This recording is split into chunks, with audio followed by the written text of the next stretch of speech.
Selanjutnya ada motif penahanan kas. Jadi motif penahanan kas itu merupakan alasan perusahaan untuk mempertahankan sejumlah dana dalam bentuk kas. Penahanan kas itu dilakukan untuk menjaga kelancaran operasional, mengantisipasi risiko, dan memanfaatkan peluang. Adapun motif penahanan kas itu terbagi menjadi tiga, yaitu yang pertama yaitu motif transaksi. Motif transaksi ini berkaitan dengan kebutuhan pembayaran rutin seperti gaji dan pembelian bahan baku. Yang kedua ada motif berjaga-jaga, yaitu bertujuan untuk mengantisipasi ketidakpastian penerimaan kas atau kondisi ekonomi yang tidak stabil. Dan yang ketiga yaitu motif spekulasi, yaitu motif yang dilakukan untuk memanfaatkan peluang investasi yang menguntungkan. Selanjutnya ada aliran kas perusahaan. Aliran kas perusahaan itu merupakan gambaran pergerakan kas yang masuk dan keluar dalam suatu periode tertentu yang mencerminkan aktivitas keuangan secara nyata.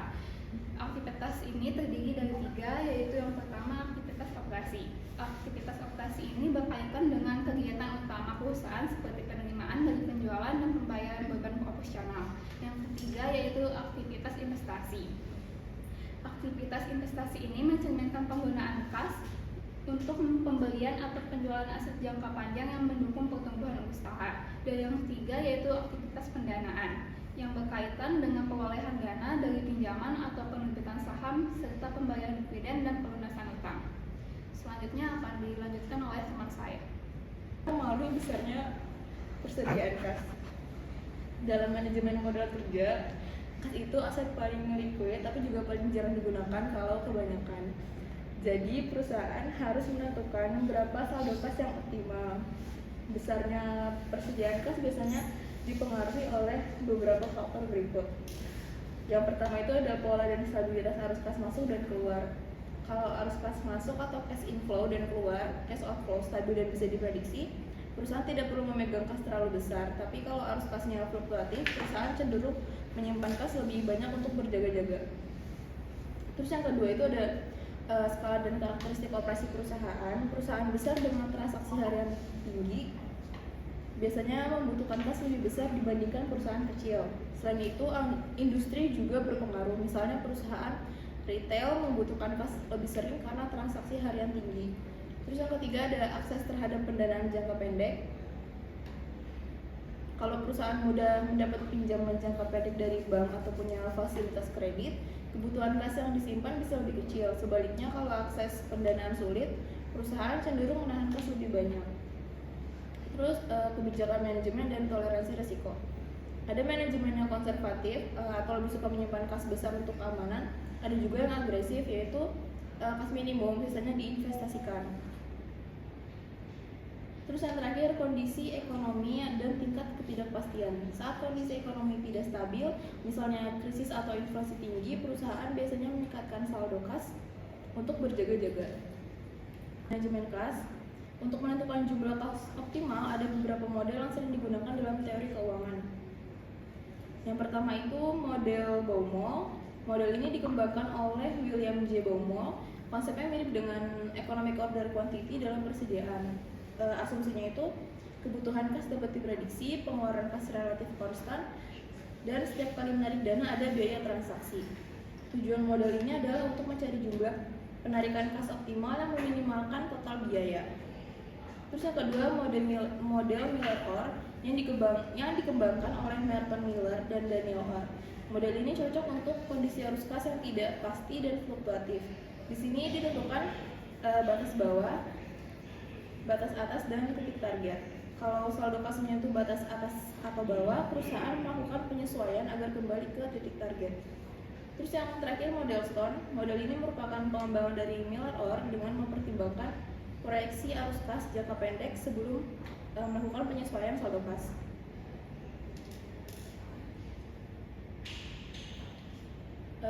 Terus pengertian likuiditas. Likuiditas adalah kemampuan perusahaan untuk memenuhi kewajiban jangka pendeknya yang akan jatuh tempo. Artinya perusahaan dikatakan liquid jika mampu membayar utang dengan cara tepat waktu tanpa mengganggu operasi bisnis. Likuiditas berbeda dengan profitabilitas. Perusahaan bisa laba besar, tapi kalau kasnya syarat dan nggak bisa bayar utang jangka pendek, tetap dianggap tidak liquid. Terus yang terakhir komponen-komponen likuiditas. Likuiditas itu biasanya diukur dari aktiva lancar dan kewajiban lancar. Komponennya itu meliputi kalau aktiva lancar ada kas, setara kas, piutang usaha, persediaan, dan surat berharga jangka pendek. Terus kalau kewajiban lancar itu ada utang usaha, utang wesel jangka pendek, beban yang masih harus dibayar, bagian utang dan bagian utang jangka panjang yang jatuh tempo dalam 1 tahun. Biasanya likuiditas diukur dengan rasio seperti current ratio, quick ratio, dan cash ratio.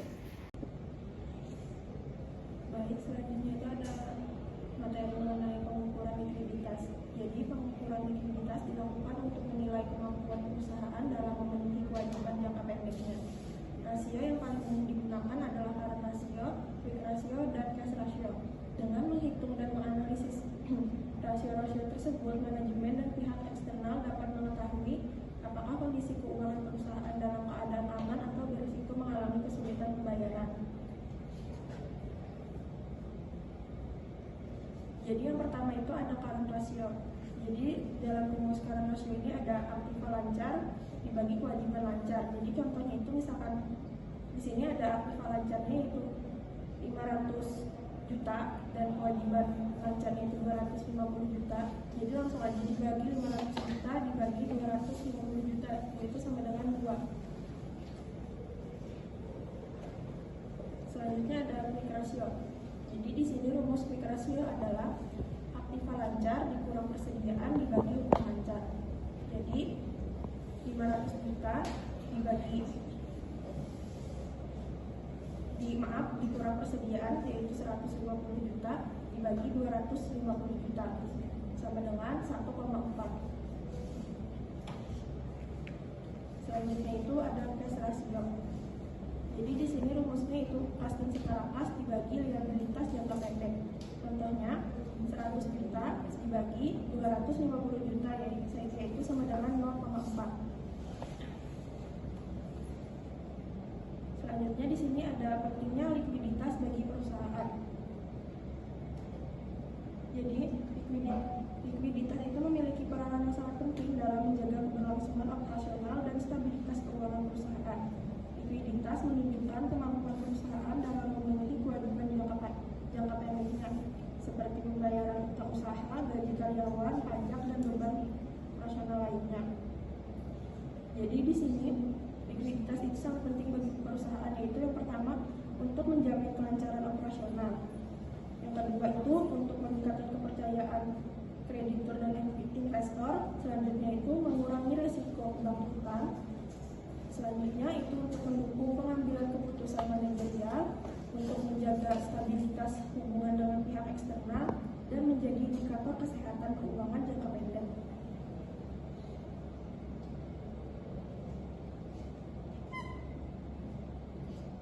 Selanjutnya itu ada materi manajemen piutang dan persediaan. Jadi manajemen piutang dan persediaan adalah dua komponen utama dalam manajemen tenaga kerja yang sangat mempengaruhi kondisi keuangan jangka pendek perusahaan. Manajemen piutang adalah proses mengatur dan mengendalikan penjualan kredit agar tetap memberikan keuntungan tanpa menimbulkan risiko keuangan yang besar. Tujuan utamanya adalah mempercepat penerimaan kas dan meminimalkan risiko piutang tak tertagih. Ketika perusahaan menjual secara kredit, sebenarnya perusahaan sedang memberikan pinjaman jangka pendek kepada pelanggan. Jika pelanggan membayar tepat waktu, maka arus kas akan berjalan lancar. Namun, jika banyak pelanggan terlambat membayar atau bahkan tidak membayar sama sekali, perusahaan bisa kekurangan dana untuk membayar kewajibannya.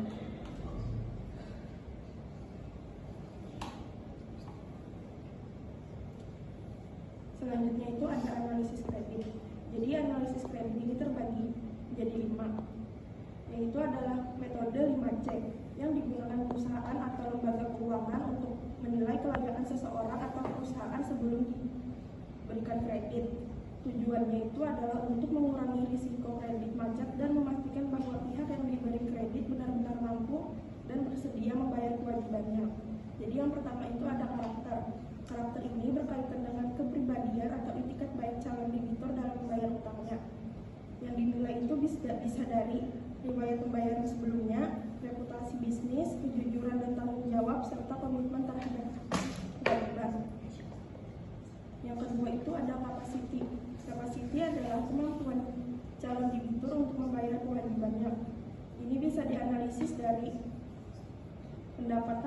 kapasitasnya, stabilitas usaha, beban utang yang sudah dimiliki, dan kemampuan menghasilkan keuntungan. Yang ketiga itu ada kapital. Kapital ini adalah kemampuan Jadi kapital ini adalah mengacu pada jumlah modal atau kekayaan yang dimiliki oleh calon debitur. Jadi misalkan semakin besar modal yang dimiliki, biasanya semakin kecil risiko gagal bayar. Hal ini menunjukkan bahwa debitur memiliki dasar keuangan yang kuat dan ikut menanggung risiko usahanya sendiri. Selanjutnya itu ada kolateral, yaitu atau jaminan. Kolateral adalah aset yang dijadikan jaminan jika debitur tidak mampu membayar utangnya. Contoh jaminan itu bisa berupa tanah dan bangunan, kendaraan, mesin produksi, aset atau aset berharga lainnya. Terus yang terakhir itu ada condition atau kondisi. Jadi kondisi ini berkaitan dengan kondisi ekonomi, industri, dan faktor eksternal yang dapat mempengaruhi kemampuan bayar debitur. Dari kondisi ini kita bisa memperhatikan yaitu kondisi ekonominya, stabilitas politik, tren industri, dan persaingan usaha. Baik, materi selanjutnya akan dijelaskan oleh teman saya. Kelayakan pelanggan dan menentukan jumlah kredit yang akan diberikan. Nah, kebijakan ini itu akan membantu menyeleksi pelanggan agar risiko kerugian dari piutang itu dapat dikendalikan.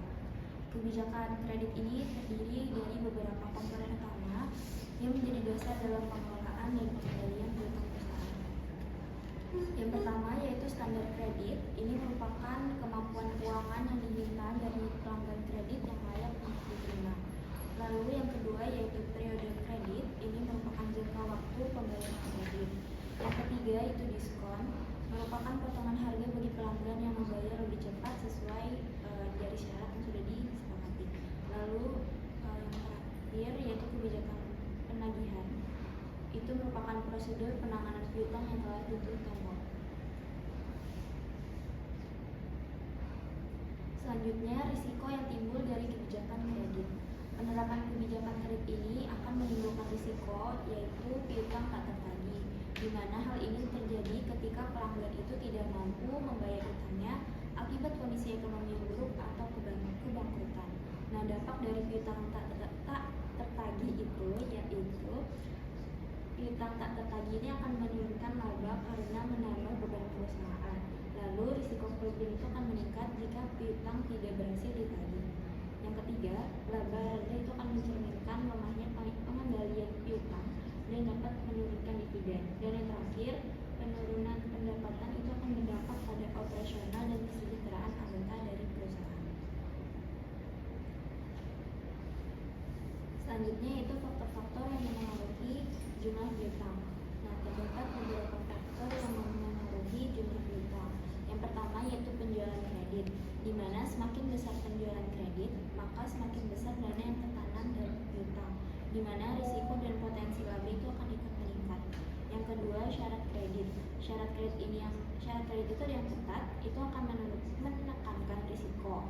Kalau misalnya syarat kreditnya itu longgar, itu akan menekankan penjualan namun berisiko lebih tinggi. Lalu yang ketiga, pengelolaan piutang. Pengelolaan piutang yang aktif itu akan mempercepat penagihan dan menekan risiko. Lalu selanjutnya, pembatasan kredit. Penetapan maksimum kredit itu untuk mengendalikan risiko dari pelanggan. Lalu yang terakhir, pemanfaatan diskon tunai. Semakin banyak pelanggan yang memanfaatkan diskon, maka semakin cepat piutang tak tertagih dan semakin kencang investasi dalam piutang. Selanjutnya, teknik pengumpulan piutang. Teknik pengumpulan piutang itu dilakukan ketika pelanggan belum membayar hingga melewati jatuh tempo yang telah ditetapkan perusahaan. Nah, adapun teknik pengumpulan piutang itu sebagai berikut. Yang pertama, pengumpulan piutang ini diawali dengan pengiriman surat peringatan kepada pelanggan yang melewati jatuh tempo. Lalu jika belum dibayar, perusahaan itu akan menghubungi pelanggan melalui telepon untuk mengingatkan atau menegosiasikan pembayaran. Apabila masih belum terselesaikan, dilakukan kunjungan langsung untuk mempercepat penyelesaian. Nah, jika tetap tidak dilunasi, perusahaan itu akan bisa menempuh jalur hukum sebagai langkah terakhir. Selanjutnya, efektivitas piutang. Jadi terdapat dua hal yang mempengaruhi efektivitas piutang, yaitu yang pertama, tingkat perputaran piutang. Efektivitas pengelolaan piutang itu dapat diukur melalui perputaran piutang, yaitu rasio yang menunjukkan seberapa cepat piutang berubah menjadi kas dan seberapa aktif dana berputar dalam perusahaan. Nah, rumus dari tingkat perputaran piutang yaitu penjualan kredit bersih dibagi rata-rata piutang. Lalu yang kedua, rata-rata pengumpulan piutang. Setelah mengetahui perputaran piutang, perusahaan itu dapat menghitung umur rata-rata piutang, yaitu rata-rata waktu yang dibutuhkan untuk menagih dan menerima pelunasan piutang dari pelanggan kredit, di mana rumus dari rata-rata pengumpulan piutang yaitu 360 dibagi tingkat perputaran piutang. 360 pada rumus ini merupakan jumlah hari dalam setahun, di mana diasumsikan satu bulannya itu sama dengan 30 hari. Baik, untuk materi selanjutnya akan dijelaskan oleh rekan saya. Pengendalian piutang. Dalam perusahaan yang melakukan penjualan secara kredit, otomatis akan muncul piutang. Nah, piutang ini itu sebenarnya adalah aset, tapi aset yang belum berbentuk kas. Karena belum menjadi kas, ada risiko tidak tertagih. Disinilah pentingnya pengendalian piutang. Pengendalian piutang itu merupakan bagian dari sistem pengendalian internal perusahaan yang bertugas mengawasi proses penjualan kredit sampai dengan penagihannya. Jadi bukan hanya mencatat piutang, tapi juga memastikan piutang tersebut benar-benar dibayar tepat waktu. Tujuan utamanya yaitu menjaga agar piutang tetap menjadi aset dan produktif, artinya bisa segera berubah menjadi kas. Selain itu, pengendalian ini juga bertujuan meminimalkan risiko piutang tak tertagih yang bisa merugikan perusahaan. Untuk tujuan-tujuan yang lain yaitu yang pertama adalah memisahkan fungsi operasional dan akuntansi. Jadi artinya itu bagian yang melakukan penjualan tidak boleh menjadi pihak yang juga mencatat piutang. Pemisahan ini penting untuk mencegah kecurangan dan kesalahan pencatatan. Yang kedua, membagi tanggung jawab secara jelas. Setiap tahap seperti persetujuan kredit, pengiriman barang, penagihan, dan pencatatan dilakukan oleh pihak yang berbeda sesuai wewenangnya. Dengan begitu, pengawasan menjadi lebih efektif. Yang ketiga, meningkatkan efektivitas penagihan. Perusahaan harus memastikan piutang ditagih sesuai jatuh tempo agar tidak berubah menjadi piutang macet yang merugikan. Yang keempat, melindungi piutang sebagai aset perusahaan. Karena piutang adalah hak perusahaan atas kas di masa depan, maka harus dijaga keamanannya serta dicatat secara akurat. Secara keseluruhan, tujuan pengendalian piutang adalah menjaga keamanan aset, meningkatkan efisiensi, dan memastikan kebijakan perusahaan berjalan dengan baik. Slide selanjutnya yaitu tentang prosedur atau kebijakan pengendalian piutang. Untuk memastikan pengendalian piutang berjalan efektif, perusahaan itu menerapkan beberapa prosedur. Yang pertama, kebijakan kredit. Sebelum memberikan kredit, perusahaan menilai kelayakan pelanggan biasanya dengan analisis 5C serta menetapkan batas kredit agar risiko dapat dikendalikan. Yang kedua, otorisasi dan pembatalan. Tidak semua orang boleh menyetujui kredit, hanya pihak tertentu yang berwenang sehingga tidak terjadi pemberian kredit sembarangan. Yang ketiga, dokumentasi transaksi. Setiap penjualan kredit harus didukung dokumen seperti order dan faktur serta dicatat tepat waktu agar data akurat. Yang keempat, pemisahan tugas. Pemisahan tugas ini fungsi penjualan, persetujuan kredit, penagihan, dan pencatatan dipisahkan untuk mencegah kesalahan maupun kecurangan. Yang kelima, penagihan rutin. Perusahaan melakukan pengingat jatuh tempo dan monitoring agar pembayaran tidak terlambat. Yang keenam, rekonsiliasi dan pelaporan. Saldo piutang dicek secara berkala melalui laporan umur piutang untuk memastikan kesesuaiannya. Yang ketujuh itu cadangan kerugian piutang. Pembentukan cadangan kerugian piutang yaitu estimasi atas kemungkinan piutang yang tidak tertagih. Dan yang terakhir, pengawasan dan audit fisik. Pengawasan serta audit baik internal maupun melalui konfirmasi ke pelanggan untuk memastikan semua prosedur berjalan dengan baik. Jadi seluruh kebijakan ini saling mendukung agar piutang tetap aman, tertagih, dan tercatat secara akurat. Selain piutang tidak efektif. Yang pertama itu piutang macet meningkat. Jika pengendalian piutang tidak berjalan dengan baik, jadi ada beberapa risiko, yaitu pertama piutang macet meningkat. Banyak pelanggan yang tidak membayar tepat waktu, bahkan tidak membayar sama sekali karena kurangnya pemantauan dan penagihan. Yang kedua, gangguan arus kas dan operasional. Karena kas tidak segera masuk, perusahaan bisa kesulitan membiayai kegiatan operasional seperti membeli bahan baku atau membayar kewajiban lainnya. Yang ketiga, pemborosan dan kecurangan. Tanpa sistem kontrol yang jelas, bisa terjadi kesalahan pencatatan atau bahkan fraud, sehingga laporan keuangan menjadi tidak akurat dan keputusan manajemen bisa keliru. Yang keempat, kepatuhan dan reputasi. Jika prosedur kredit diabaikan, perusahaan bisa melanggar kebijakan internal atau aturan tertentu yang akhirnya menurunkan kepercayaan dan reputasi perusahaan.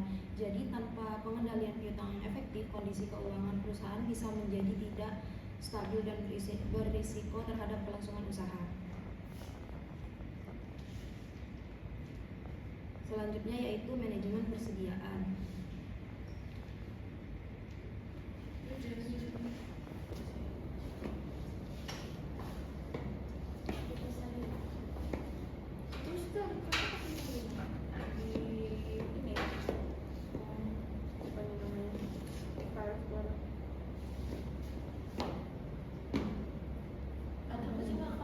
Enggak. Kita lanjutkan yaitu tentang manajemen persediaan. Persediaan merupakan salah satu aset penting perusahaan. Persediaan adalah barang yang dimiliki perusahaan untuk dijual kembali dalam kegiatan usaha normal atau digunakan dalam proses produksi. Persediaan bisa berbentuk tiga hal. Yang pertama, barang jadi yang siap dijual.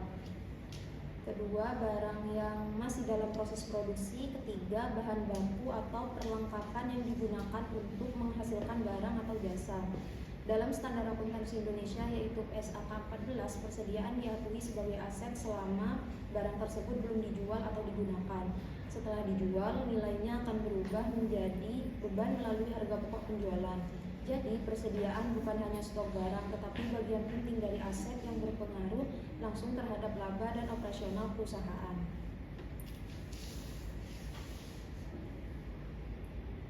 Selanjutnya yaitu tujuan manajemen persediaan. Yang pertama, menjamin kelancaran operasional. Artinya itu stok harus selalu tersedia agar proses produksi maupun penjualan tidak terganggu. Kedua, menghindari kekurangan dan kelebihan persediaan. Jika stok terlalu sedikit, bisa terjadi stock out dan kehilangan penjualan. Sebaliknya, jika terlalu banyak, biaya penyimpanan dan risiko kerusakan meningkat. Yang ketiga, meminimalkan total biaya persediaan. Pengelolaan yang baik dapat menekan biaya pemesanan, biaya penyimpanan, dan biaya akibat kehabisan stok, sehingga berdampak langsung pada laba perusahaan. Yang keempat, mengoptimalkan investasi modal kerja. Karena persediaan merupakan aset lancar yang menyerap dana cukup besar, maka jumlahnya harus dikendalikan agar likuiditas tetap terjaga. Yang kelima, mengantisipasi ketidakpastian permintaan dan pasokan. Perusahaan biasanya menyediakan safety stock untuk menghadapi fluktuasi permintaan atau keterlambatan pemasok. Dan yang terakhir, meningkatkan efisiensi dan kepuasan pelanggan. Jika barang selalu tersedia tepat waktu, pelayanan menjadi lebih baik dan daya saing perusahaan meningkat. Jadi manajemen persediaan bukan hanya soal menyimpan barang, tetapi strategi untuk menjaga biaya dan arus kas dan kepuasan pelanggan. Selanjutnya yaitu faktor pendukung suksesnya manajemen persediaan.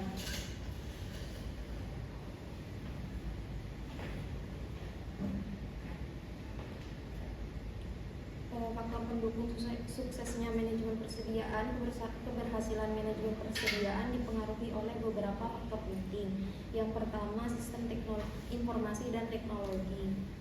Penggunaan sistem seperti ERP atau sistem stok terintegrasi membantu pencatatan secara real time sehingga data lebih akurat dan keputusan bisa diambil lebih cepat. Yang kedua, sumber daya manusia.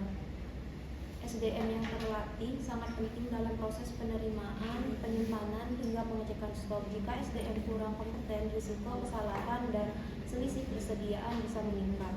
Yang ketiga, pengendalian internal, SOP dan pengawasan. Adanya prosedur yang jelas, pemisahan tugas serta audit rutin membantu mencegah kehilangan dan kesalahan pencatatan.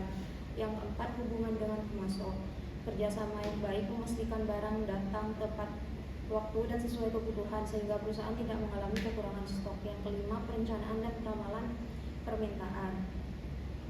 Dengan menganalisis data penjualan sebelumnya, perusahaan dapat menentukan jumlah persediaan yang tepat dan menyiapkan safety stock untuk menghadapi ketidakpastian. Jadi keberhasilan manajemen persediaan tidak hanya bergantung pada jumlah barang, tetapi pada sistem manusia, pengawasan, kerjasama, dan perencanaan yang saling mendukung. Untuk pembahasan berikutnya akan saya serahkan ke presentator berikutnya. Persediaan. Dan teman-teman, pengendalian persediaan bahan baku itu bertujuan untuk menopang kelancaran kegiatan operasional perusahaan. Nah, persediaan yang memadai itu membantu perusahaan memenuhi kebutuhan produksi sesuai dengan permintaan konsumen. Nah, pengendalian persediaan ini berfungsi sebagai pedoman dalam menentukan jumlah persediaan, waktu pemesanan kembali, jumlah persediaan yang harus dipesan, tingkat persediaan yang dipengaruhi oleh jumlah produksi, jenis perusahaan, dan karakteristik proses produksi.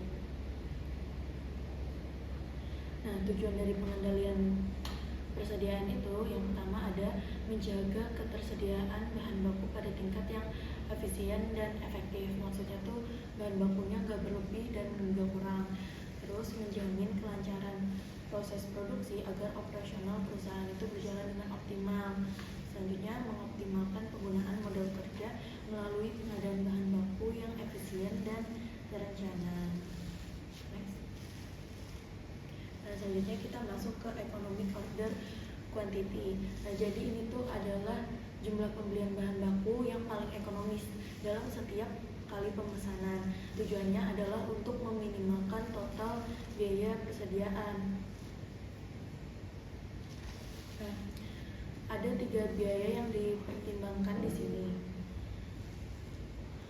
Yang pertama ada ordering cost, yaitu biaya yang meliputi biaya pemesanan, biaya pengiriman, biaya penerimaan, dan pengecekan. Selanjutnya ada carrying cost atau biaya simpanan. Nah, ini tuh meliputi biaya gudang, asuransi, keusahaan, pajak, dan biaya dana. Selanjutnya ada stock out cost, yaitu biaya kehabisan bahan. Nah, biaya ini tuh timbul saat perusahaan tidak dapat memenuhi permintaan karena persediaan yang tidak cukup. Nah, selanjutnya ini ada rumusnya teman-teman di kanan bawah. Nah, D itu maksudnya adalah tingkat permintaan yang terjual, maksudnya jumlah yang terjual per tahun.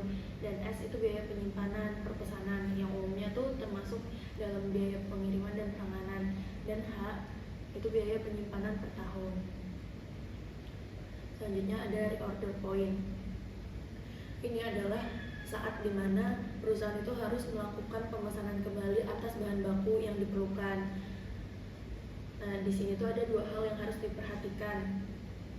Yang pertama ada lead time, yaitu waktu tunggu sejak barang tersebut dipesan sampai dengan barang diterima. Yang kedua ada safety stock, yaitu suatu jumlah persediaan minimal yang selalu harus ada di perusahaan untuk menghindari resiko kehabisan bahan. Nah, reorder point ini dapat dihitung dengan menambahkan safety stock dan kebutuhan selama lead time. Selanjutnya kita bakal masuk ke cash conversion cycle. Nah, ini tuh merupakan rasio keuangan yang mengukur lamanya waktu yang dibutuhkan perusahaan untuk mengubah investasi persediaan dan piutang menjadi kas. Nah, komponen utamanya tuh ada 3. Yang pertama ada day inventory outstanding, yaitu rata-rata waktu yang dibutuhkan perusahaan untuk mengkonversi bahan baku jadi kemudian menjual barang tersebut. Yang kedua itu ada day sales outstanding. Ini tuh menunjukkan kecepatan perusahaan dalam menagih pembayaran dari pelanggan. Nah, selanjutnya ada day payables outstanding. Ini tuh mengukur seberapa lama perusahaan menunda pembayaran kepada pemasok. Nah, keseimbangan antara ketiga komponen tersebut itu sangat penting untuk menjaga keberlanjutan operasional dari perusahaan. Materi selanjutnya akan dilanjutkan oleh teman saya.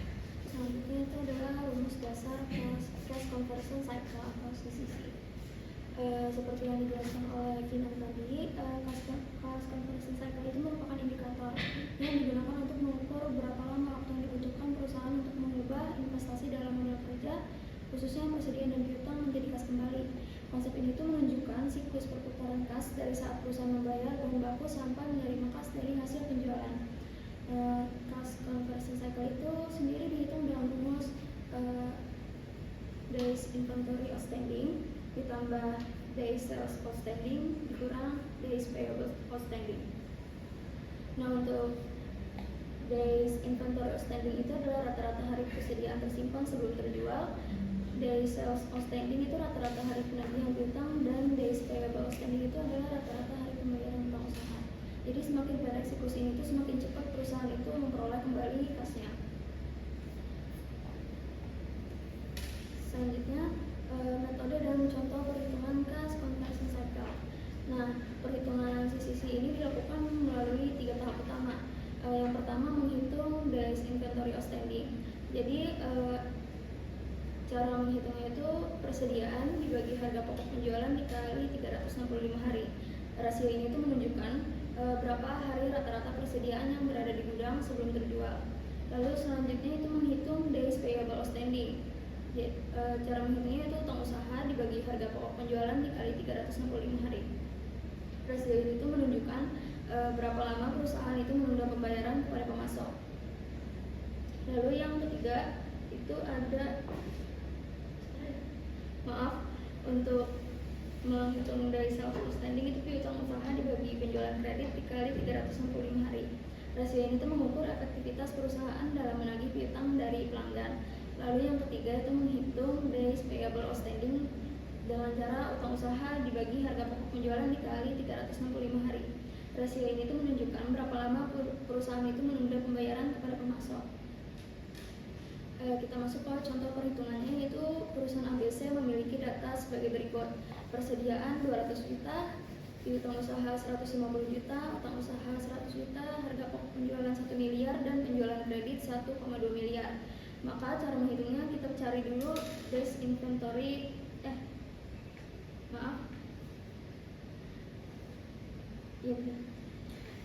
kita cari dulu days inventory outstanding-nya dengan cara persediaan dibagi harga pokok penjualan dikali 365 hari, yaitu 200 juta dibagi 1 miliar dikali 365 hari sama dengan 73 hari. Lalu kita hitung days payable outstanding dan menghitung days sales outstanding.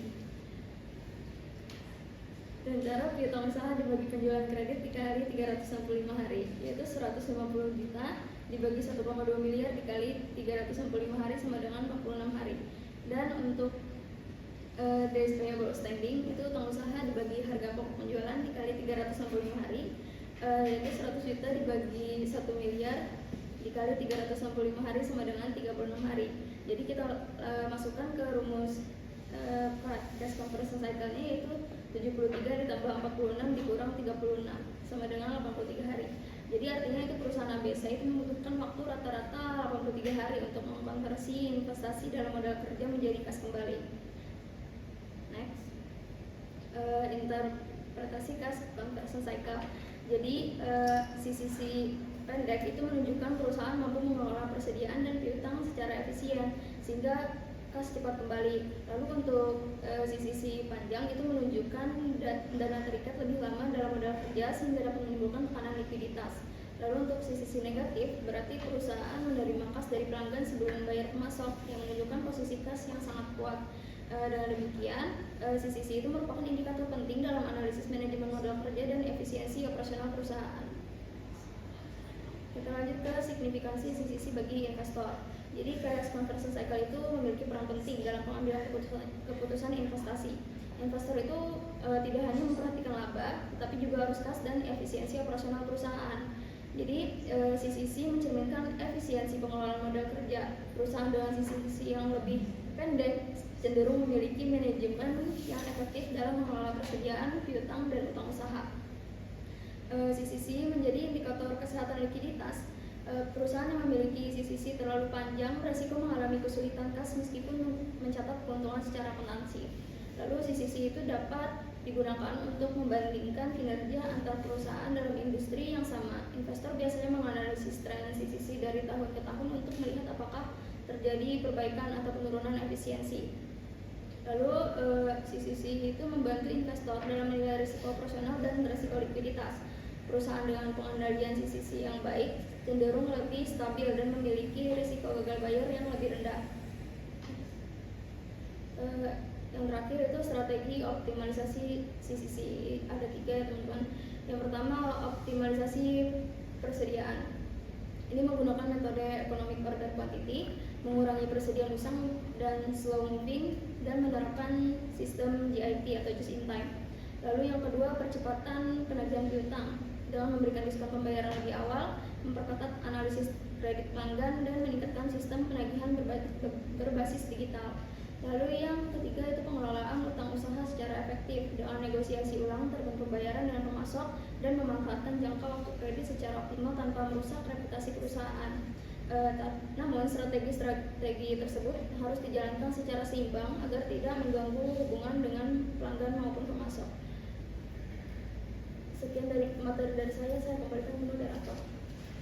Selanjutnya kita masuk ke sesi diskusi. Permisi Bapak, untuk sesi pertama berapa penanya ya Pak?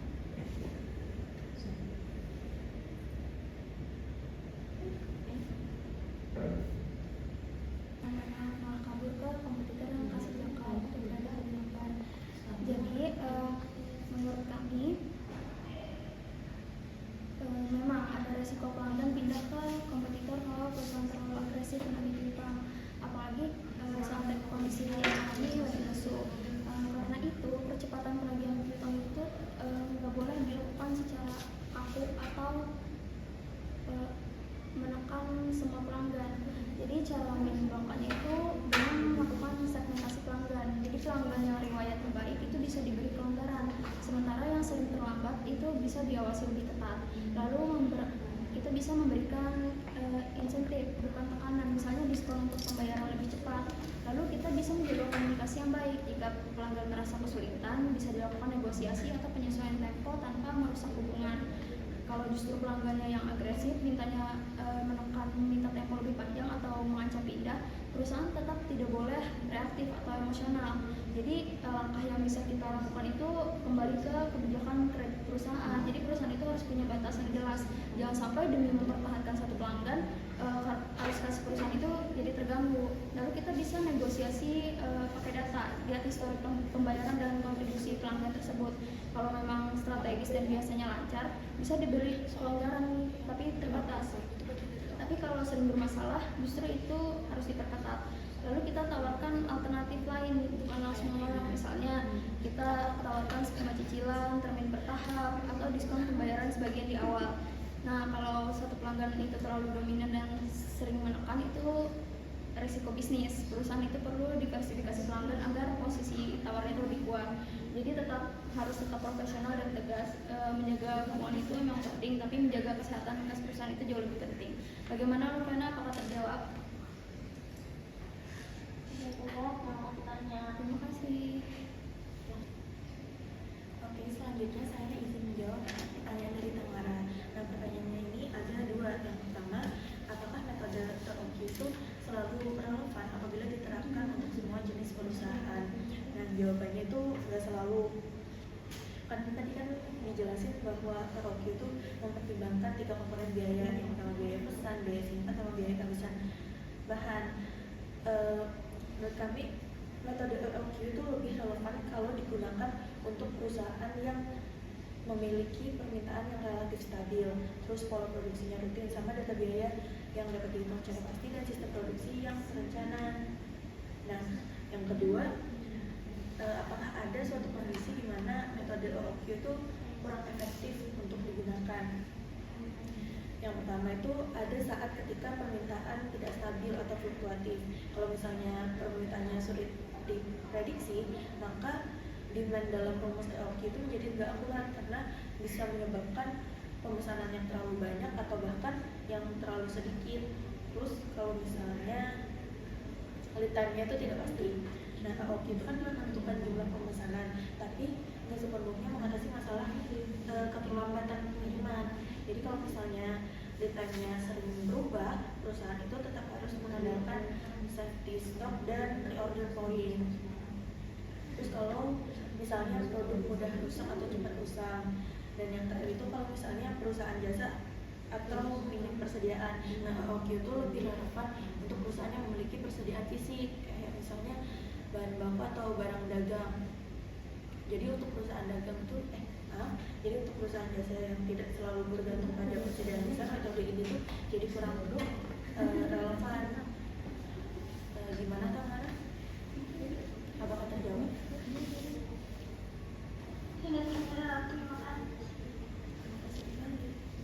Menjawab pertanyaannya Naila tadi, jadi untuk menjawab pertanyaan tersebut itu bisa dijelaskan secara umum seperti ini. Pemilihan metode manajemen persediaan tidak bisa dilakukan secara umum, tetapi harus disesuaikan dengan karakteristik usaha, pola permintaan, kapasitas gudang, dan kondisi keuangan perusahaan. Setiap metode memiliki kelebihan dan keterbatasan sehingga perusahaan perlu mempertimbangkan beberapa faktor sebelum menentukan metode yang paling tepat. Yang pertama, jika permintaan stabil dan dapat diprediksi, perusahaan dapat menggunakan metode economic order quantity, cocok untuk produk dengan permintaan relatif konstan, biaya pemesanan dan penyimpanan dapat dihitung secara pasti. Kelebihannya itu meminimalkan total biaya persediaan, kekurangannya kurang fleksibel jika permintaan fluktuatif. Jika permintaan berfluktuatif, perusahaan lebih cocok menggunakan safety stock dan reorder point atau ROP. Digunakan ketika permintaan tidak stabil, membantu menghindari kehabisan stok. Kekurangannya itu berisiko menimbulkan overstock jika perhitungan kurang tepat. Nah, cara menentukan metode yang tepat itu, perusahaan perlu menganalisis stabilitas permintaan produk. Yang kedua, lead time pemasok. Yang ketiga, biaya pemesanan dan penyimpanan, kapasitas gudang, risiko kehabisan stok, serta kondisi arus pas.